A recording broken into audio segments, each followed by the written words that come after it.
Good evening, everyone.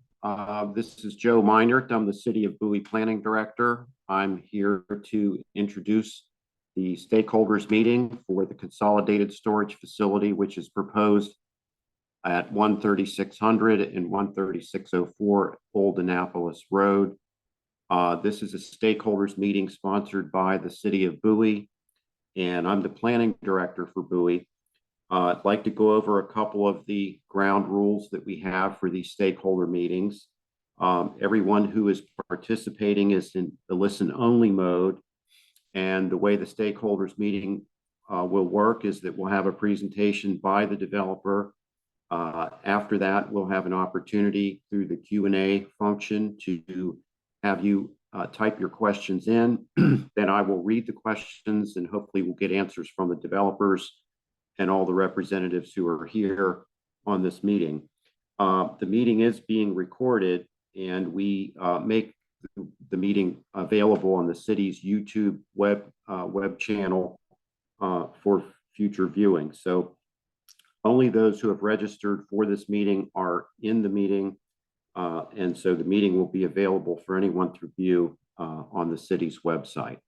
So the purpose of a stakeholders meeting is to allow people who are interested in the project to receive the presentation, to hear about the project, ask questions, and learn more about what's proposed. And the City Council set this process up specifically to allow people to understand what's before them prior to coming to the city's hearings. And the City Council and the Advisory Planning Board will be reviewing this project and holding public hearings sometime in early 2024. We don't have a schedule for those hearings at this time. So what's on the agenda tonight is a preliminary plan of subdivision, PPS-2022-014, as well as the detailed site plan, which is DET-2022-012.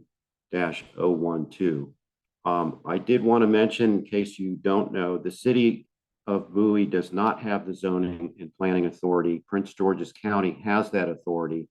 So the final decisions on these plans will be made by the County Council and the County Planning Board. So the city will make a recommendation as a result of our hearings. So again, I would encourage you, as the presentation's being conducted, if you have any questions, please type them in. There will be ample time after the presentation to go through questions and hopefully get all the answers that you're looking for. So at this point, I will turn the meeting over to the developer's representative, Matthew Tedesco.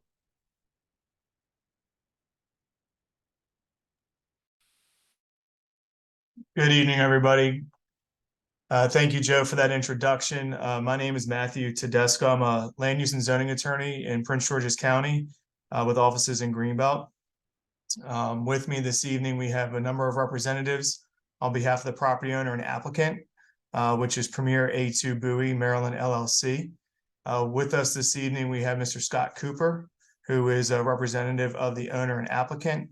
We have Emily Gallagher with Kimley Horn. She is the civil engineer in the civil engineering firm for the project. We also have Eric Lauder with Michael Parker Studios, the architecture team for the project. Actually, Mike Lenhart is our traffic engineer. He's having difficulty getting in. It's just saying that he's registered but not able to get through. So I'm not sure what we can do. I will reach out. Thank you. Yeah, sorry about that. So Mike Lenhart, who is our traffic engineer, will be joining us shortly. We also have representatives from GS Proctor and Associates, Monroe Harrison and Tatiana Austin, who are consultants for the project. As I mentioned, my name is, again, Matthew Tedesco, representing the applicant for this application. As Mr. Meinert indicated, we are here for a stakeholders meeting as it refers to the preliminary plan of subdivision, as well as the detailed site plan for the project. We have a slide presentation that we'll go through in a moment. I'll ask Emily to share her screen in a second, but I did want to just hit a couple of points as it relates to the process. As Joe indicated, the City of Bowie is a referring agency. However, because the property is within the municipal boundary, We are going through their review process, which commences with this stakeholder meeting, ultimately concludes with a city council hearing to make a recommendation for these applications. The first application regarding the preliminary plan of subdivision is really to consolidate the two existing lots on the property into one, and primarily to test the property and project for adequate public facilities to and include primarily traffic adequacy and impacts associated with the project. Other adequacy elements will be tested at that time, but in particular, traffic and bike pedestrian, which known as BPIS, bike pedestrian impact, will also be tested for this project. That will be the first application that will be pursued, followed by what's called the detailed site plan. The detailed site plan is what it sounds like. It is the application that reviews the building architecture, landscaping, lighting, parking, and the overall design of the building. We have slides that will show you this evening that go through that. Both those applications ultimately get reviewed by the Prince George's County Planning Department and reviewed by the Prince George's County Planning Board. So with that, I'll ask Ashley if she could share her screen so we can start the formal presentation. Ashley, I meant Emily, excuse me, geez. Thank you, Emily. No worries, I got you. I apologize. I was talking to Ashley before the meeting, so I'm used to saying her name. So just to orient everybody to the property, the property is located at 13600 and 13604 Old Annapolis Road. It's on the north side of Annapolis Road, south side of Maryland 450, about 320 feet west of its intersection with Grenville Lane. For those that are familiar with the area, it's the former site of the older 7-Eleven, hair salon, car dealerships, and other commercial uses that have since been razed, torn down. The property is located in the commercial general office zone, previously the commercial shopping center zone. It's about 0.843 acres in size. And the proposal that we're going to get into details on tonight is for approximately 80,000 square feet of consolidated storage, trading as extra space storage. We can go to the next slide, Emily. Ashley, Ashley, I'll get it right. Sorry. So this is a rendered landscape plan of the site. As I mentioned before, it's on the north side of Old Annapolis Road, south of Annapolis Road, Maryland 450, to the west of Grenville Lane. This slide is to depict a rendered plan that shows the proposed landscaping, the building footprint, as well as the associated parking. I'm going to turn it over just briefly to Emily with Kimley and Horn, Emily Gallagher, so that she can go through a couple of high points as it relates to the civil engineering component of the project. Thanks, Matt. Related to the civil engineering component, as you can see on this plan, the property is currently two parcels that, as Matt mentioned, will be consolidated into a single parcel. So you can see the property line running down the middle. This will become one single buildable lot. The previous development that was on these two parcels was nearly entirely impervious area and provided no stormwater treatment or attenuation. So all of the stormwater from the site, including portions of the right-of-way to the north, were draining to the site and to the south. The proposed development will provide much more than the required 5% open space, as well as a 20-foot scenic and historic road buffer along Old Annapolis Road, and the plantings that you see here to provide buffering and screening from the right-of-way and residential properties to the south. As I mentioned, the open space requirement is 5% for this use, and this site plan proposes 22.5%, or almost 4.5 times more than what's required by code.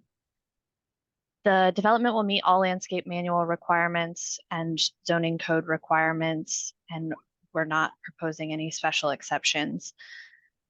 The proposed parking that's shown on this plan meets the code requirements, and in the opinion of the developer and the design team, is more than sufficient to serve the needs of this development, and likely all the parking spaces that are shown on the plan will not be utilized at the same time. The code requires a 10% tree canopy coverage on the property, and the plan that you're looking at here provides 14.6%, so well in excess of that 10% requirement. And for stormwater management, the property is treated as redevelopment because it was initially more than 40% impervious. We're treating stormwater through an impervious area reduction of 0.19 acres from 0.79 acres to 0.6 acres of proposed impervious area, and treating the remaining 0.21 acres with a proposed environmental site design facility, which you can see in front of the building along Old Annapolis Road. This is a microbiome retention facility, which is considered an ESD best management practice, and will treat the entirety of the stormwater requirement. So we feel that ESD is being utilized to the maximum extent practicable, which is the requirement of the state, the county, and the city. We feel that that requirement is satisfied. And then lastly, the site topography is noteworthy. Annapolis Road, or Route 450 on the north side of the plan, is significantly higher than the site. So the building will be nestled into the topography, especially along the northern edge, and will utilize some of this existing vegetation as a buffer on the east side as well. With that, I will hand it over to Eric to discuss the architectural components.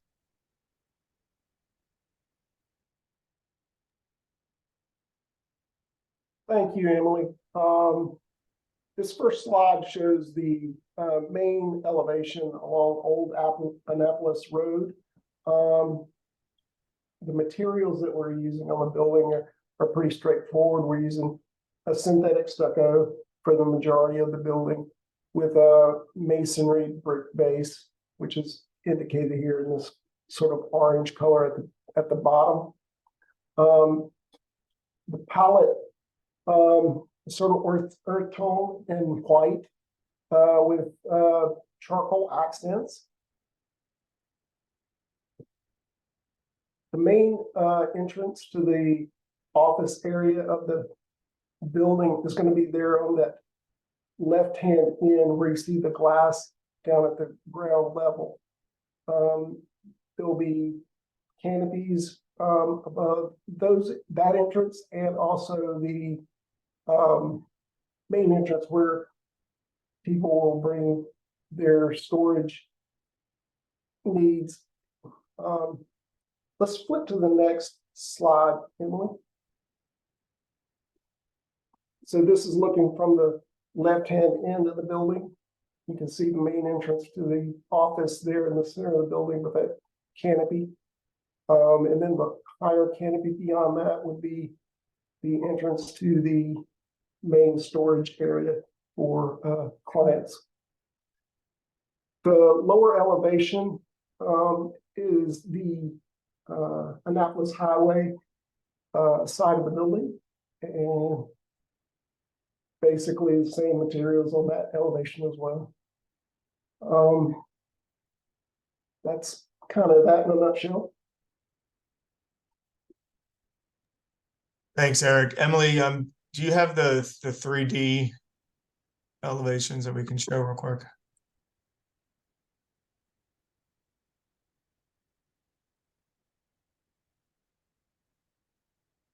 So we just want to run through these three-dimensional slides to show a little bit more details with respect to the proposed elevations at this stage.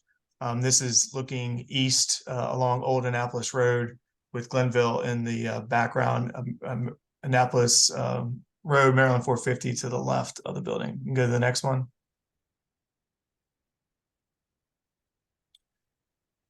So this would be the view from Old Annapolis Road, the south elevation. The microbiome stormwater facility is in the foreground with the building in the background.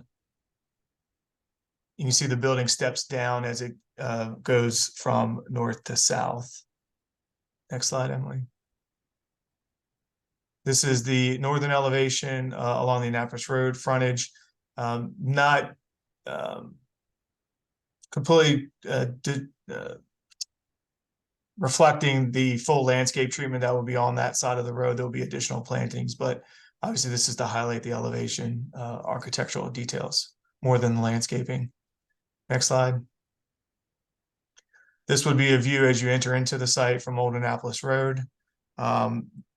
In addition to the 80,000 square foot consolidated storage building pursuant to the Prince George's County zoning ordinance, the development would also have proposed 1,500 square feet of community nonprofit space or business incubator, which is shown on the ground floor in this slide here.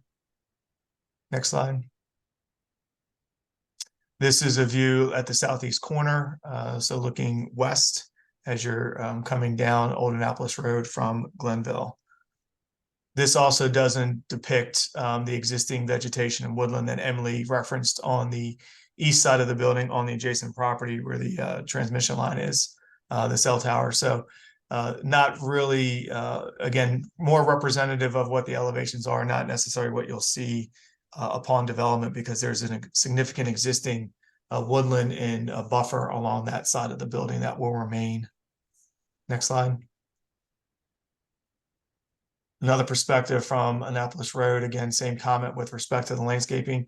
The elevation that you see on the left part of the screen really won't be visible because of the existing tree line and woodland that exists on the adjacent property to the east.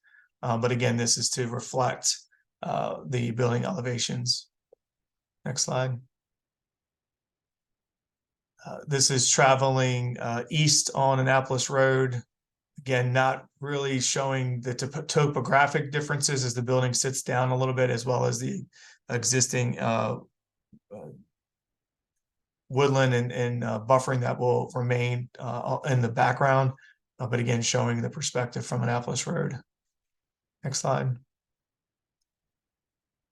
And this is just a closer image of that community space, nonprofit space at the ground floor that we referenced that the code requires. Next slide.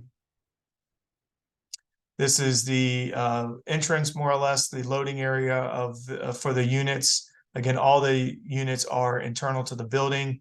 None are external. None will be seen from the exterior of the building since they're all internal, but this would be the entrance with canopy over top. Next slide. And this is just a little bit more detail that Eric was going through with respect to the materials, anchored with a brick base, as well as other materials for the glass, the windows, canopies, and then the building itself. I think that should do it. The only other, I see Mr. Lenhart has joined us. He's our traffic engineer. I think we can take the slide down, Emily. Thank you. I would like Mr. Lenhart just to briefly go through his analysis as it relates to the traffic impact study that was done for this use. Mike, do you mind queuing up and just hitting that, summarizing that for everybody? Certainly. Good evening. For the record, I'm Mike Lenhart with Lenhart Traffic Consulting. This use generates fewer than 50 peak hour trips. And therefore, when we submitted a transportation guidelines checklist to Park and Planning for approval, they identified the intersection that needed to be counted. That intersection is Route 450 at Route 450 at, Grenville Lane. And we did count that intersection. That intersection does pass the adequate public facilities analysis. Therefore, staff is in the process of reviewing that and finalizing that. The other thing that this project is eligible or is applicable for this is the bike and pedestrian analysis. And so we did prepare a bicycle and pedestrian report looking at facilities within a half mile of the site. There's a $36,000 cost cap that's associated with this project, and we identified various issues that could be improved using those fees. One of the things we recommended was a bus stop bus shelter along Route 450. And that pretty much summarizes the requirements for this. I'm happy to take questions and answer questions if need be. Thank you, Mike. Mike, can you confirm not only the county but other agencies that will review that traffic impact analysis? Yes, so that it gets submitted to Park and Planner. It was submitted to Park and Planning. They refer it to State Highway Administration, DPI at Prince George's County, DPWT, and then internal staff and the Transportation Planning Division at Park and Planning also review it. So there are many eyes on that to make sure that it is done properly and is acceptable. Thanks, Mike. Sure. So with that, that would conclude our presentation. Again, just to recap, the first application that will be submitted for review would be the preliminary plan of subdivision.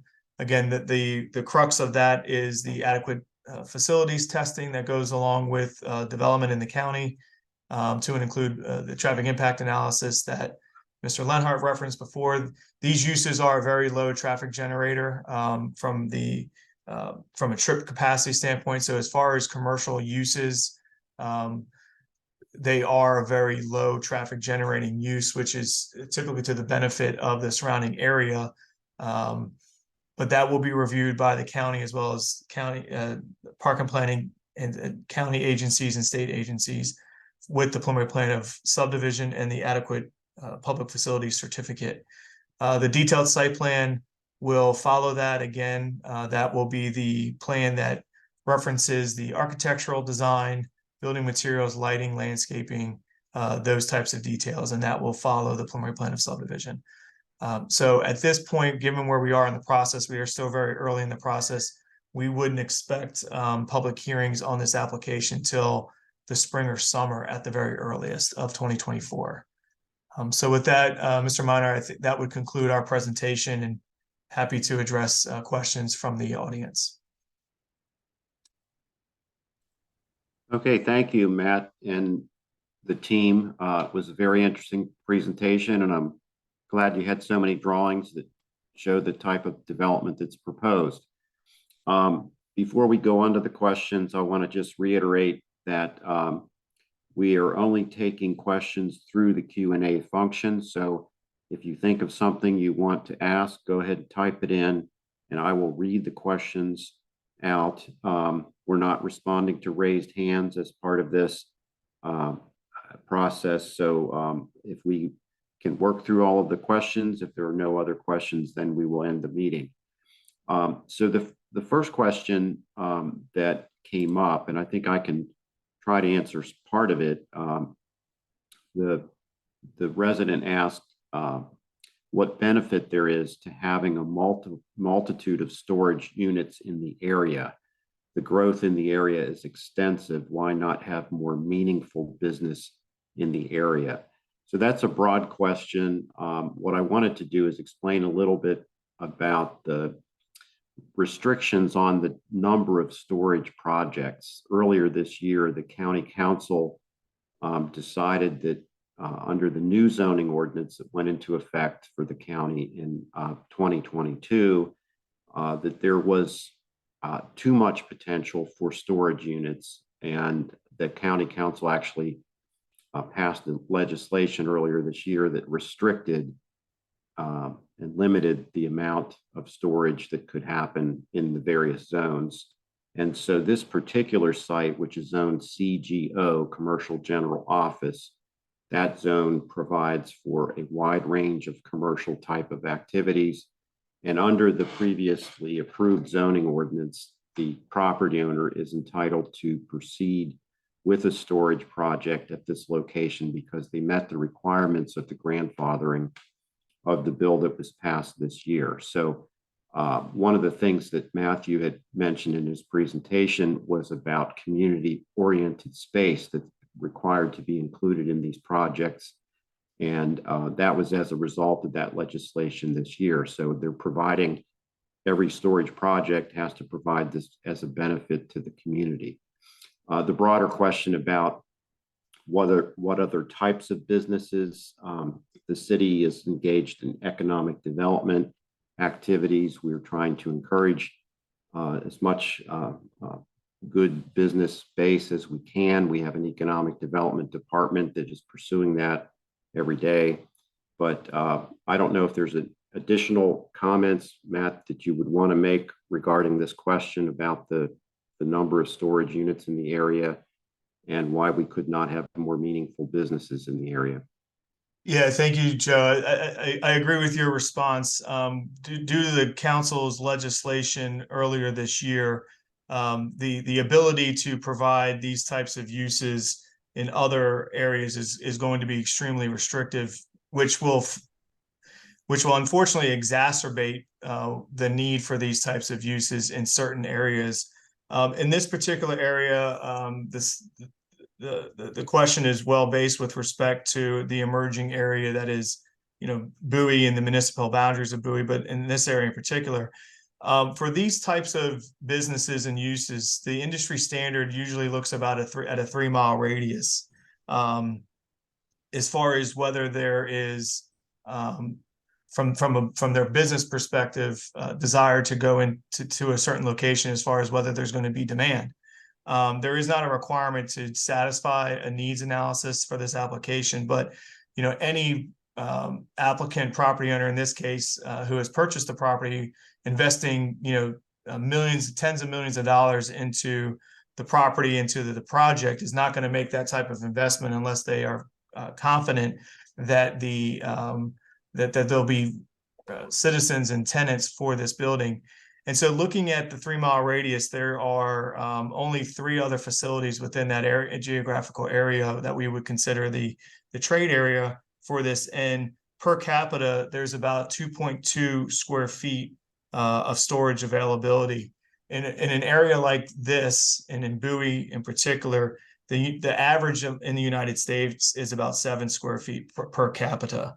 So this area is actually underserved as it relates to these types of uses, to provide storage for residents.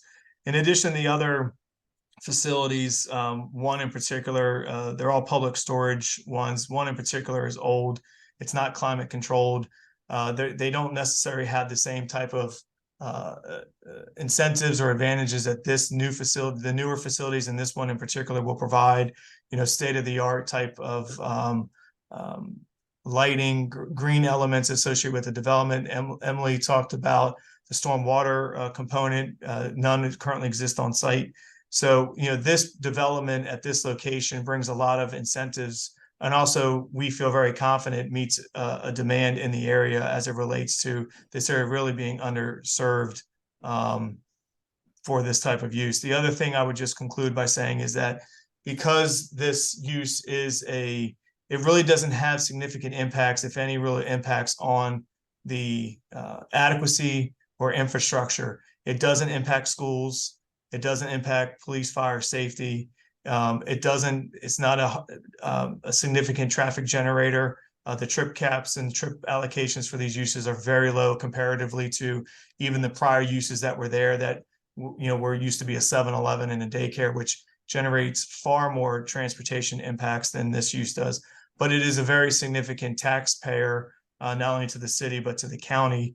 We would expect upon completion of this project, it would be in the low 6 figures per year in tax revenue. So from an impact as far as supplying a needed amenity to the community, as well as not impacting negatively the certain facilities that are required to be provided, schools, fire, police, safety, things of that sort, but being a fairly significant tax generator, it's a low impact use with a high benefit to not only the community for its use, but also for its tax revenue, to include job creation as well. So I would conclude there. Thanks for that answer, Matt. That was very thorough and comprehensive. There is a related question that came in, and it goes back to the question of how the storage facilities are used. I mean, if they're completely leased, or if there are vacant units, is there any response you or the team can give to that question? What are the statistics of the use of storage facilities?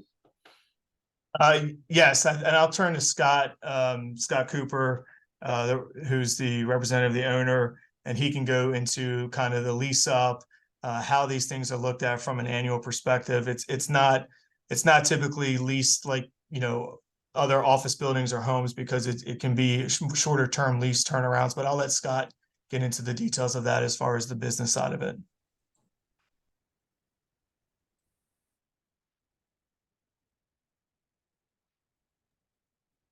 Scott, can you unmute? About that, I thought. Hi, this is Scott Cooper. I'm one of the owners of Premier A2 Bowie, Maryland LLC. And to answer that question, normally we project about a 3-year lease up to get to 90% of the units being filled. And you're never in a self-storage facility 100% leased because it's just you have turnover on a monthly basis. And so you normally get within 3 years, you're going to be at the point where you are 90% of the units are going to be filled. I hope that answers the question. I think it does. Thank you, Scott, for that information. I have a couple other questions that came in. One is about the parking. If it's such a low traffic use, why have so many parking spaces been dedicated to accommodate the site? So, you know, the site plan that Emily described showed a lot of parking. So if it's such a low traffic use, why are there so many parking spaces? Joe, thank you, and thanks for the question. It's a great question. We don't necessarily disagree, but the zoning ordinance requires a certain amount of parking based upon square footage for these uses. So we're providing the parking that the code requires. We don't anticipate or expect that amount of parking will be needed. However, with the change in the law with respect to providing the 1,500 square feet for nonprofit community space, you know, having some of that parking available for meetings or any utilization of that space will be beneficial, probably be needed more than the actual parking for the facility itself. Okay, thank you for that answer, Matt. Next question is, how many levels will this facility be, and will it impact the neighborhood across from it?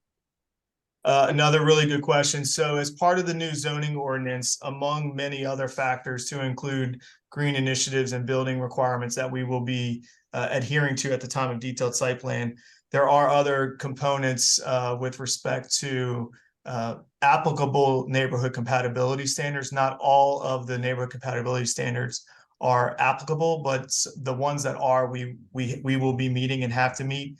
That includes, as you saw in those elevations, stepping the building down as you get to on the south side of the building along Old Annapolis Road.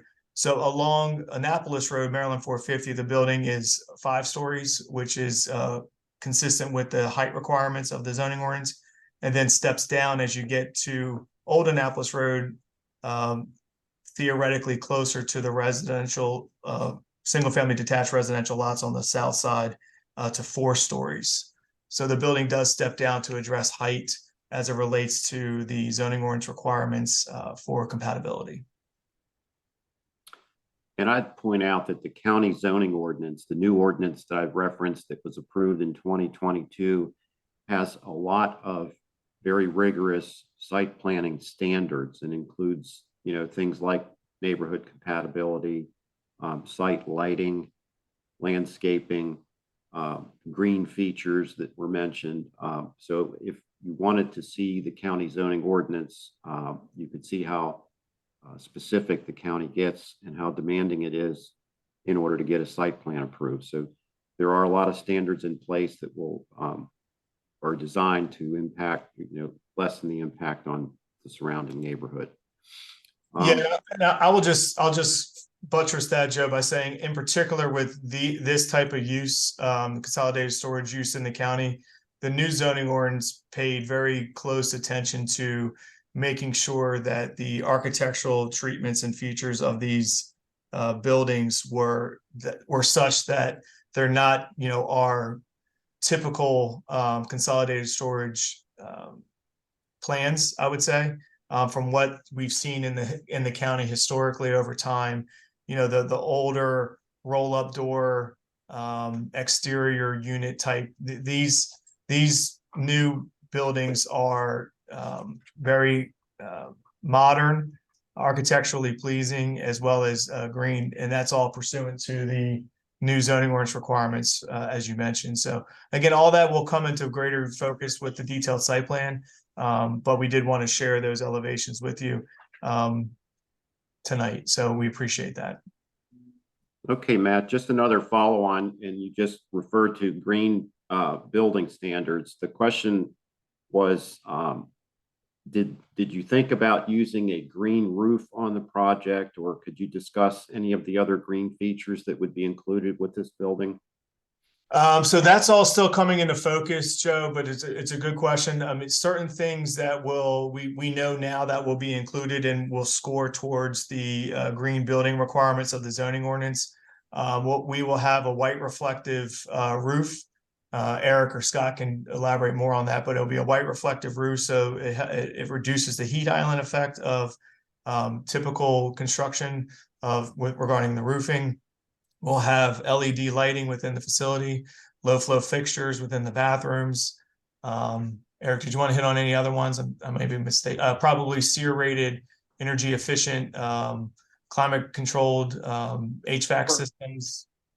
There are other green features that happen to be just inherent in these kind of storage facilities, such as they're low on energy because they are heated and cooled differently than office buildings or retail or any such buildings that are occupied fully all the time. So like in the wintertime, they're probably cooler than normal, and in the summer, they're probably warmer than normal. So in that respect, they are energy saving. Also, you know, there's very little water use here, so that's another green item. Traffic, obviously, less cars. But there's a lot of green features just inherent with a storage facility. Okay, thank you for that answer, Eric.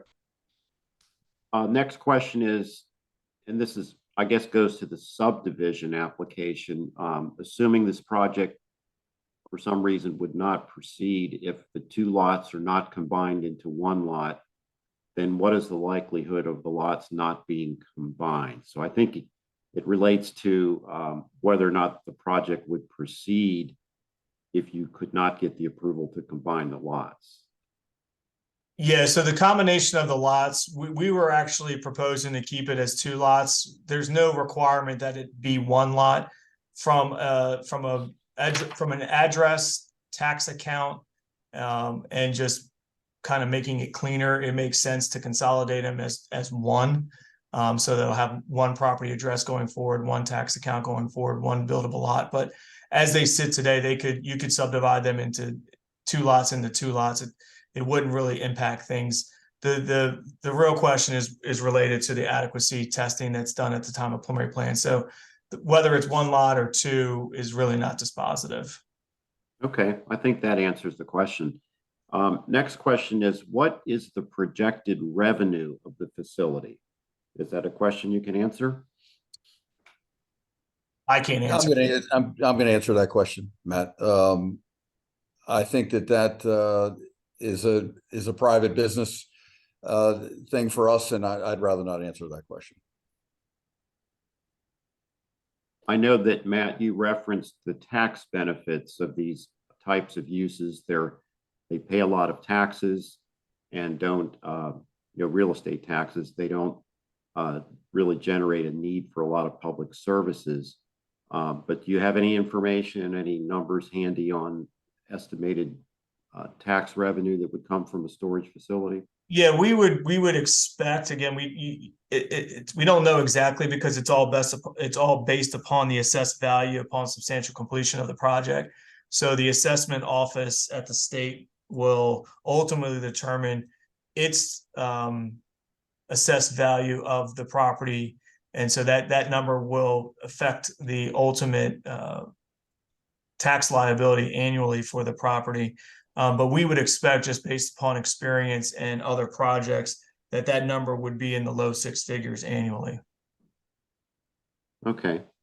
That's Joe, a this is reasonable. Scott Cooper. I'm Sure. sorry, I just want to let you know, we're projecting 125,000 is our projection. 125,000 per year estimate. That's what we're projecting, yes. Okay, thank you, Scott. I don't see many other questions, and so I would encourage the participants, if you can think of any other questions that you might have about this project, to type your questions in. I did want to mention also that earlier I stated that the city of Bowie doesn't have the authority over zoning, and so it's the county's decision on both the preliminary plan and the detailed site plan. So that if you're interested in participating at the county level, you have the case numbers that we've shared with you, and you need to sign up as a person of record on the county website. That's mncppc.org. That's the Park and Planning website, mncppc.org. And you can sign up. There's a box to check for the person of record, and you put the case number in, and then you will be entitled to any information that's related to those applications as they move through the county process. So at this point, we're looking to see if anyone has any additional questions to cover topics that we haven't already covered. I guess I could just give it a moment or so, and then we will wrap up.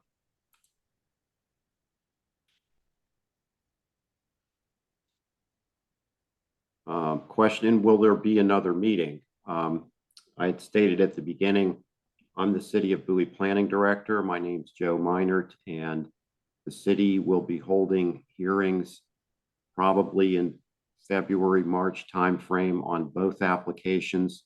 The city has an advisory planning board that holds the first hearing, and the city council holds the second hearing, and then that's where the city position, a recommendation is fashioned.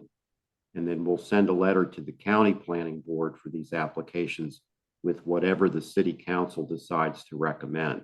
So we will advertise those public hearings roughly 2 weeks before the actual meeting date. We will post the property with signs as well, so you can be aware of that, and as well as posting it on our website, so that information will be available. Also, Joe, I did want to also just highlight, we will be doing another pre-application neighborhood meeting in January. We're trying to finalize that now, but I believe it's going to be January 18th, and we'll be sending notifications out on that in the next few days. Okay, I think it would be helpful to explain a little more about that, Matt.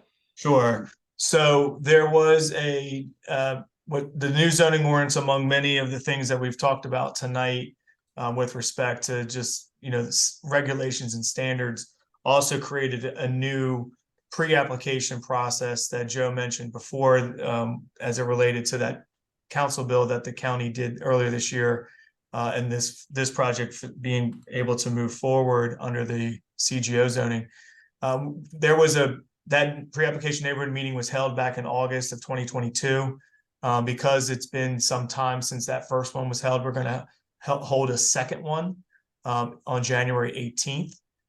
Right now, that's going to be at 6 o'clock at Bowie High School, but we'll be sending more information on that. If you register to be a party of record with Park and Planning through the links and information that Joe highlighted, you will be put on the list that we will then send that notification to.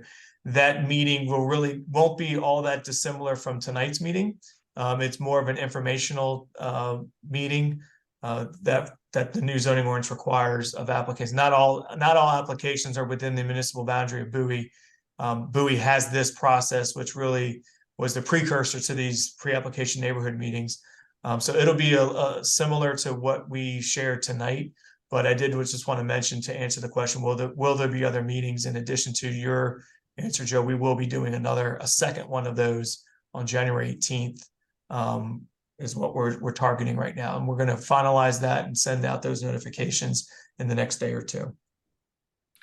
Okay, yeah, that's great. That's another great opportunity for people to come out and look at the drawings in person and talk to your team in person. So I would encourage people to attend that, and we'll try to promote that date once you've said it for sure.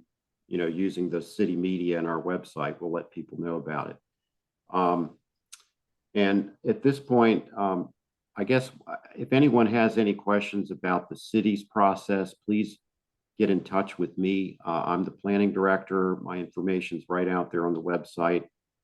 Be happy to share information about the city's review process, as well as if you have questions about the county rules and regulations that come into play, especially with the detailed site plan. This is your opportunity as a resident to participate and try to make the site plan and the site work as well as it can. So your comments and your recommendations about how to improve the property and how to make it meet the regulations, you know, as well as it can. That's really why we have this public process. So we would encourage you to get involved in these upcoming meetings.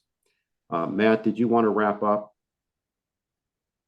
Thanks, Joe. I just want to echo your comments and thoughts. I want to thank everybody for their participation tonight. Thank you for the really good questions.